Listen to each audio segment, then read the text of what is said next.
La répression s'accentue à l'encontre des sympathisants de Fethullah Gülen. L'ex-imam turc exilé aux États-Unis fait l'objet d'un mandat d'arrêt international émis par un tribunal d'Istanbul. La justice turque lui reproche d'avoir orchestré la tentative de coup d'État du 15 juillet. Mais l'ancien allié du président Erdogan ne cesse d'affirmer qu'il n'a aucun lien avec ce putsch manqué. La délivrance d'un mandat d'arrêt d'un tribunal turc ne change rien au sujet de ma situation ou de mon point de vue. J'ai maintes fois condamné la tentative de coup d'État en Turquie et nié toute connaissance ou toute implication. Mais pour le président Erdogan, aucun doute, c'est bien Fethullah Gülen et ses partisans qui ont voulu le renverser il y a 3 semaines. Le FETÖ, acronyme d'organisation terroriste de Fethullah Gülen, appellation d'Ankara, est le groupe à abattre.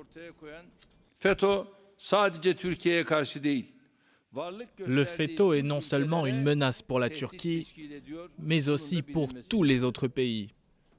Je veux que ce soit connu comme ça. Nous continuerons notre lutte tant à l'intérieur qu'à l'extérieur du pays de manière décisive. Les purges se poursuivent en Turquie, particulièrement dans les rangs des partisans de Fethullah Gülen.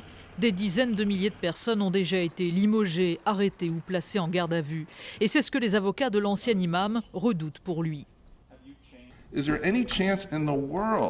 a-t-il une chance dans le monde que M. Gülen obtienne un procès équitable en Turquie s'il est extradé? Que dire de ces 70 000 personnes qui sont détenues ou ont été virées? Nous pensons que M. Gülen ne doit pas et ne sera pas extradé.